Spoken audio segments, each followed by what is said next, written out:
India में एक industry है जहाँ पर बच्चे पढ़ने जाते हैं, पर उनमें से कुछ बच्चे घर पे वापस ही नहीं आते।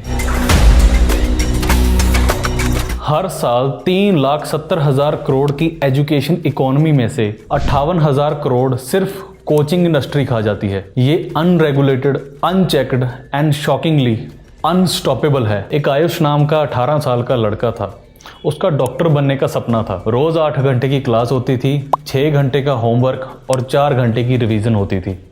टोटल 18 घंटे का प्रेशर वो रोज झेलता था। एक शाम उसका रूममेट वापस आता है और रूम अंदर से लॉक्ड होता है। जब वो दरवाज़ा तोड़ते हैं तो एक पेपर पे सिर्फ एक सिंगल लाइन लिखी होती है, मैं अपने पेरेंट्स को डिसअपॉइंट नहीं कर सकता। आयुष जैसे हजारों स्टूडेंट्स हर साल इसी चीज का शिकार होते हैं। कोचिंग इंडस्ट्री का रियल बिजनेस क्या है? एजुकेशन नहीं, it's just fear and demand and money. India का coaching sector per year 58,000 crore generate करता है और उनमें से उनका प्रॉफिट मार्जिन 30 to 70% तक होता है एंड टैक्स लीकेज मैसिव। इनका बिजनेस करने का फॉर्मूला बिल्कुल सिंपल है, एक टॉपर और 100 करोड़ तक की मार्केटिंग। एक IIT रैंक 1 का फोटो पूरे इंडिया में बेचा जाता है और लाखों स्टूडेंट्स इनरोल करते हैं और करोड़ों की अर्निंग जनरेट की जाती है। जो इन कोचिंग्स के रिजल्ट होते हैं वो भी 100% रियल नहीं होते। वो टॉपर्स बनाते नहीं हैं, वो टॉपर्स को बाय करते हैं। वो स्कूल के टॉप स्टूडेंट्स को फ्री कोचिंग देते हैं, लाखों का डिस्काउंट दिलवाते हैं सिर्फ उनके नाम के राइट्स बाय करने के लिए, ताकि वो बाद में कह सके कि ये स्टूडेंट हमने तैयार किए हैं। जो उनके मेन बैचेस होते हैं वहाँ पर वीक स्टूडेंट्स कभी एंटर ही नहीं कर पाते। वो जो अपने टॉपर्स की बात करते हैं वो उनका सिर्फ 1% रिजल्ट होता है, जिसमें उनमें से अपने कुछ होते भी नहीं हैं और बचे हुए 99% स्टूडेंट्स की कोई बात भी नहीं करता। तो जो टीवी में दिखता है वो इंडिया के बेस्ट माइंड्स नहीं, कोचिंग का बेस्ट मार्केटिंग होता है। इनमें से सिर्फ 1 से 2% ही स्टूडेंट्स IIT या नीट को क्रैक करते हैं, पर बताया यह जाता है कि 80 आउट ऑफ 100 क्रैक कर चुके हैं, क्योंकि जो बचे हुए 98% स्टूडेंट्स हैं उनका तो भविष्य भी नहीं बनता। मतलब जो इनके इंस्टीट्यूट की बुक्स होती हैं जिसमें स्टूडेंट की फोटोज लगी होती हैं कि इन लोगों ने टॉप किया है, उनमें वो 98% का जिक्र तक नहीं होता। आजकल के हॉस्टल्स को हिडन हेल भी कहा जाता है। कोटा में 8,000 से ज़्यादा हॉस्टल्स चल रहे हैं, लेकिन शौक की बात यह है कि 80% इलीगल तरीके से काम कर रहे हैं। इलीगल मतलब ना फायर सेफ्टी, ना इमरजेंसी एग्जिट्स, ना काउंसलर्स, ना गवर्नमेंट इंस्पेक्शंस, कुछ भी नहीं। कुछ ऐसी बिल्डिंग्स जिन्हें नॉर्मल सिटी में शॉप बनाने की परमिशन भी ना मिले, कोटा में ऐसे ही हॉस्टल्स हैं। 3-3 फ्लोर तक स्टूडेंट्स को घुसा दिया जाता है। इमेजिन करो, जिस रूम में सिर्फ 2 स्टूडेंट्स को रहना चाहिए वहाँ 4-4 घुसा रखे हैं।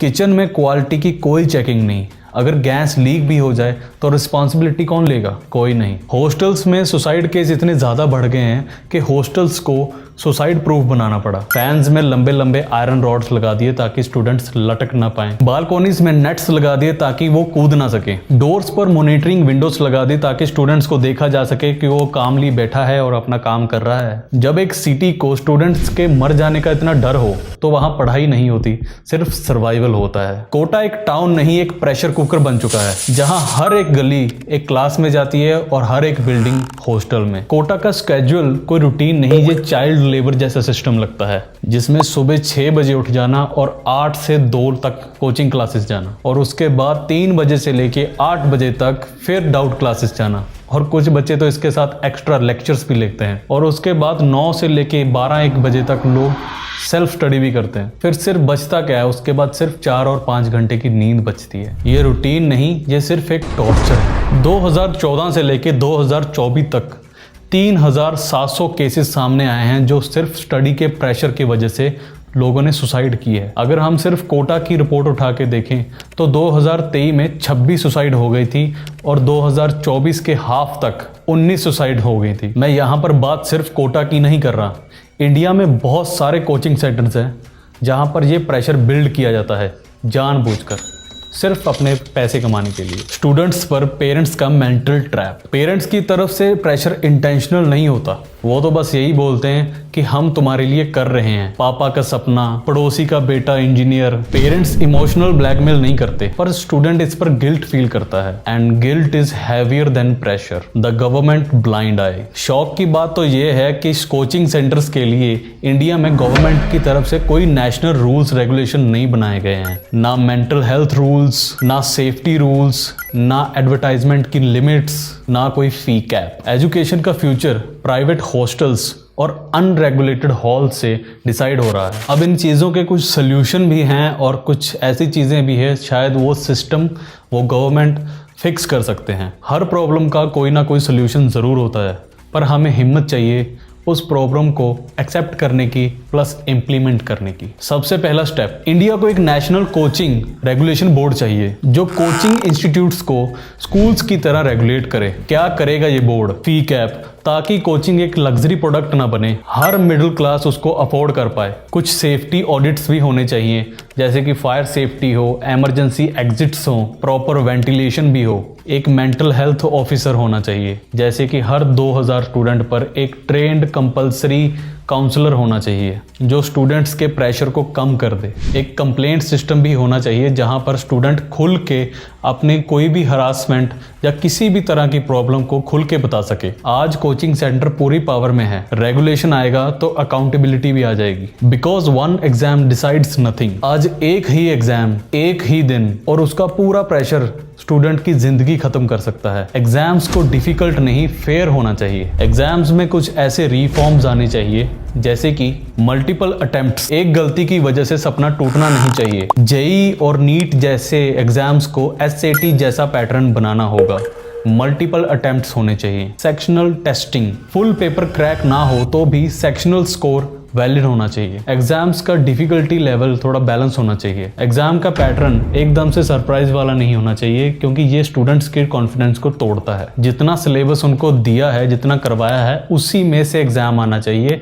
प्रेडिक्टेबल पैटर्न्स होने चाहिए, बाहर से नहीं आना चाहिए, ताकि स्टूडेंट्स पढ़ाई पर फोकस करें, गेस पर नहीं। टॉपर्स की ग्लोरिफिकेशन को बैन करना चाहिए। एक टॉपर का फोटो 100 करोड़ का बिजनेस बन जाता है, पर सच ये होता है कि टॉपर का सक्सेस उसका अपना है, कोचिंग सेंटर का नहीं। इसीलिए 2 रूल्स बहुत जरूरी हैं। पेड टॉपर्स का एडवर्टाइजमेंट बैन होना चाहिए। पढ़ाई को मार्केटिंग का टूल नहीं बनाना चाहिए। Result buying ban. Free coaching देके टॉपर का नाम बाय करना, ये कोचिंग नहीं, ये पढ़ाई नहीं, ये सिर्फ एक फ्रॉड है। इंडिया के फ्यूचर की प्लानिंग बिल बोर्ड से नहीं होती। पेरेंट्स के ट्रेनिंग प्रोग्राम्स होने चाहिए। The most ignored but the most important topic है ये। प्रेशर का आधा सोर्स कोचिंग सेंटर्स नहीं, पेरेंट्स भी होते हैं। पेरेंट्स गलत नहीं है, बट वो अनट्रेंड हैं।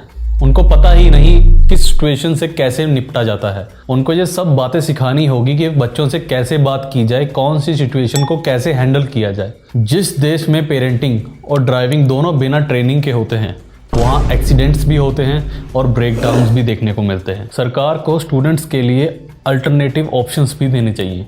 बिकॉज करियर का मतलब ये नहीं होता कि नीट और आईआईटी ही क्लियर करना है। हम इंडियंस का बिलीफ सिस्टम ही ये बना हुआ है, या आईआईटी और नीट क्लियर नहीं हुआ तो लाइफ खत्म है। बट रियलिटी इसके बिल्कुल ऑपोजिट है। और अल्टरनेट भी ऐसे होने चाहिए जो इंजीनियरिंग और मेडिकल से ज़्यादा पे आउट दें। ऐसे बहुत ज़्यादा करियर हैं जो लोग मिस करते हैं, जो अपनी अपॉर्चुनिटी, अपने इस गोल्डन पीरियड को वेस्ट करते हैं इन कोचिंग सेंटर्स में। टेक करियर्स भी बहुत ज़्यादा हैं। Cyber security, AI, data, cloud, creators economy, YouTube, editing, animation, बहुत तरह के ऐसे करियर्स हैं जो लोग जिसमें जाना ही नहीं चाहते। Digital skills, UI, UX, Shopify. Future में सक्सेस डिग्री बेस्ड नहीं मिलेगा, स्किल बेस्ड मिलेगा। ये सबको समझना होगा कि सिर्फ पढ़ाई से सब कुछ नहीं बनेगा, अपनी स्किल्स को बेटर करना पड़ेगा, शार्प करना पड़ेगा, तभी कुछ बनेगा। इंडिया का फ्यूचर रैंक 1 से नहीं बनता। इंडिया तब बनता है जब हर एक स्टूडेंट या तो रैंक हो या फेल हो, पर वो अपना पूरा पोटेंशियल तो जीता है। और अगर प्रेशर, गिल्ट और सिस्टम की वजह से एक भी स्टूडेंट टूट जाता है और अपने आप को ख़त्म कर लेता है, तो देश सिर्फ एक बच्चा नहीं, अपना कल हार देता है। एक ना एक दिन सिस्टम भी बदलेगा, जब हम चुप रहना छोड़ देंगे, जब हम अपनी आवाज़ को उठाएंगे। आज नहीं तो कभी नहीं।